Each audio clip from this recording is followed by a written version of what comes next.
Guarantee guarantee guarantee ಇದು guarantee news. ಸುದ್ದಿ ಖಚಿತ, ನ್ಯಾಯ ನಿಶ್ಚಿತ. ನಾನು ನಿಮ್ಮ ಕಾರ್ತಿಕ್. ರೋಬೋಟ್ಗಳು ಮನೆ ಕಚೇರಿ ಕೆಲಸ ಮಾತ್ರವಲ್ಲದೆ ಯುದ್ಧವನ್ನು ಕೂಡ ಮಾಡ್ತವೆ. ಅನೇಕ ದೇಶಗಳಲ್ಲಿ ಭದ್ರತೆಗಾಗಿ ರೋಬೋಟ್ಗಳನ್ನು ನಿಯೋಜಿಸಲಾಗಿದೆ. ಭಾರತದಲ್ಲೂ ಕೂಡ ಇದೇ ಮೊದಲ ಬಾರಿಗೆ ಆರ್ಮಿ ಪರೇಡ್ನಲ್ಲಿ ರೋಬೋಟ್ಗಳು ತಮ್ಮ ಶಕ್ತಿ ಪ್ರದರ್ಶನವನ್ನು ಮಾಡಲಿವೆ. ದೇಶದ ಭದ್ರತೆಗೆ ಹೊಸ ಕ್ರಾಂತಿ, ಬ್ಯಾಟಲ್ ರೋಬೋ ಎಂಟ್ರಿ. ಇವುಗಳ ವಿಶೇಷತೆ ಏನಪ್ಪ ಅಂದರೆ ದೇಶಕ್ಕೆ ಸಿಗಲಿದೆ ಮತ್ತಷ್ಟು ಹೈಟೆಕ್ ಸೆಕ್ಯೂರಿಟಿ. ರೋಬೋ ಡಾಗ್ ವೈಶಿಷ್ಟ್ಯ ಏನೇನು ಗೊತ್ತಾ? ಯಾವೆಲ್ಲ ಕ್ಷೇತ್ರದಲ್ಲಿ ರೋಬೋ ಡಾಗ್ ಬಳಸಿಕೊಳ್ಳಬಹುದು? ರೋಬೋಟ್ಗಳು ಮನೆ ಕಚೇರಿಯ ಕೆಲಸ ಮಾತ್ರವಲ್ಲದೆ ಯುದ್ಧವನ್ನು ಮಾಡುತ್ತವೆ. ಅನೇಕ ದೇಶಗಳಲ್ಲಿ ಭದ್ರತೆಗಾಗಿ ರೋಬೋಟ್ಗಳನ್ನು ನಿಯೋಜಿಸಲಾಗಿದೆ. ಭಾರತದಲ್ಲೂ ಕೂಡ ಇದೇ ಮೊದಲ ಬಾರಿಗೆ ಆರ್ಮಿ ಪರೇಡ್ನಲ್ಲಿ ರೋಬೋಟ್ಗಳು ತಮ್ಮ ಶಕ್ತಿ ಪ್ರದರ್ಶನ ಮಾಡಲಿವೆ. ಜನವರಿ 15ರಂದು ಆರ್ಮಿ ಡೇ ನಡೆಯಲಿದೆ.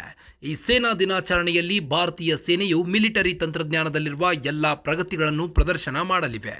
ಅಂತೆಯೇ ರೋಬೋಟ್ಗಳು ಕೂಡ ಮಿಲಿಟರಿ ಪರೇಡ್ನಲ್ಲಿ ಭಾಗಿಯಾಗಲಿವೆ. ಇವುಗಳನ್ನು MUL multi utility leg equipment ಎಂದು ಕರೆಯಲಾಗುತ್ತದೆ.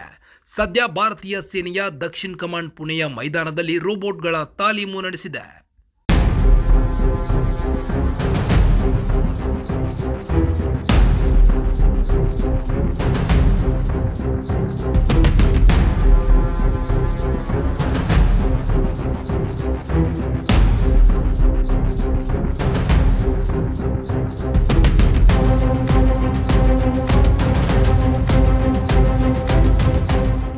ರೋಬೋ ಡಾಗ್ಗಳ ವಿಶೇಷತೆ ಏನಪ್ಪಾ ಅಂದರೆ ಸೇನೆಯು ARCV MULನ 100 ಘಟಕಗಳನ್ನು ಖರೀದಿಸಿವೆ. ಈ ರೋಬೋಟಿಕ್ ಹೆಸರು ಗತ್ತೆಗಳು ತುಂಬ ಶಕ್ತಿಯುತವಾಗಿವೆ.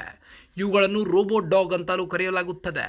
ಮೆಟ್ಟಿಲುಗಳನ್ನು ಹತ್ತುತ್ತವೆ, ಕಡಿದಾದ ದಾರಿಯಲ್ಲೂ ಚಲನೆ ಮಾಡ್ತವೆ. ಇವುಗಳಲ್ಲಿ ಕೆಲವು ಸ್ವಾಯತ್ತವಾಗಿ ಕಾರ್ಯನಿರ್ವಹಿಸುತ್ತವೆ. ಕೆಲವು ರೋಬೋಟ್ಗಳನ್ನು ದೂರದಿಂದಲೇ ನಿರ್ವಹಿಸಬಹುದು. -40 ಡಿಗ್ರಿಯಿಂದ +50 ಡಿಗ್ರಿ ಸೆಲ್ಸಿಯಸ್ನಲ್ಲೂ ಕೆಲಸ ಮಾಡಬಹುದು. 15 kg ಪೆಲೋಡ್ಗಳನ್ನು ಕೊಂಡೊಯ್ಯುವ ಸಾಮರ್ಥ್ಯ ಹೊಂದಿವೆ. ರೋಬೋಟ್ಗಳು ವಿಕಿರಣಶೀಲ ಪತ್ತೆ ಮಾಡುವ ಶಕ್ತಿ ಹೊಂದಿವೆ. ಇದರಿಂದ ಸೇನೆಗೆ ವಾಸ್ತವದ ಪರಿಸ್ಥಿತಿ ಅರಿವಾಗುತ್ತದೆ. ಈ ರೋಬೋಟ್ಗಳು compute box, battery, leg, front sensor head, rear sensor head ಹೊಂದಿವೆ. ಅಡೆತಡೆ ತಪ್ಪಿಸುವ ಕ್ಯಾಮ್ರಾ ಸಂವೇದಕಗಳನ್ನು ಹೊಂದಿವೆ. ಎಲ್ಲಿಯೂ ಡಿಕ್ಕಿ ಹೊಡೆಯುವುದಿಲ್ಲ, ದೂರದಿಂದಲೇ ತಪ್ಪಿಸಿಕೊಳ್ತವೆ. ಮೂಲೆ ಮೂಲೆಯಲ್ಲೂ ಭದ್ರತೆ ಖಚಿತಪಡಿಸಿಕೊಳ್ಳಬಹುದಾಗಿದೆ.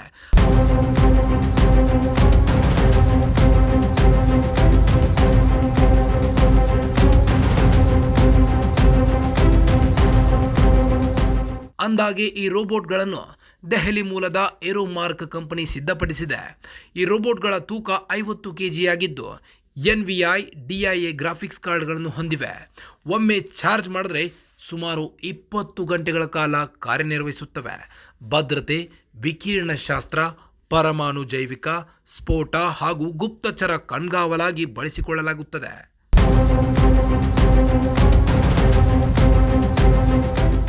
ಒಟ್ಟಿನಲ್ಲಿ ಭಾರತವು ಇತ್ತೀಚಿನ ದಿನಗಳಲ್ಲಿ ಎಲ್ಲ ಕ್ಷೇತ್ರಗಳಲ್ಲಿ ಮಿಂಚುತ್ತಿದ್ದು ಬೇರೆ ದೇಶಗಳಿಗೂ ನಾವು ಏನೂ ಕಮ್ಮಿ ಇಲ್ಲ ಅನ್ನೋದನ್ನು ತೋರಿಸಿಕೊಳ್ಳುತ್ತಿವೆ.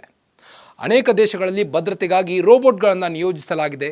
ಭಾರತದಲ್ಲೂ ಕೂಡ ಈಗ ರೋಬೋಟ್ಗಳನ್ನು ನಿಯೋಜಿಸಲಾಗಿದೆ.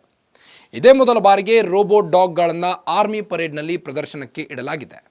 ಮತ್ತಷ್ಟು ಸುದ್ದಿಗಳಿಗಾಗಿ ನೋಡ್ತಾ ಇರಿ ಗ್ಯಾರಂಟಿ ನ್ಯೂಸ್. ಸುದ್ದಿ ಖಚಿತ, ನ್ಯಾಯ ನಿಶ್ಚಿತ. ಗ್ಯಾರಂಟಿ ನ್ಯೂಸ್, ಸುದ್ದಿ ಖಚಿತ, ನ್ಯಾಯ ನಿಶ್ಚಿತ.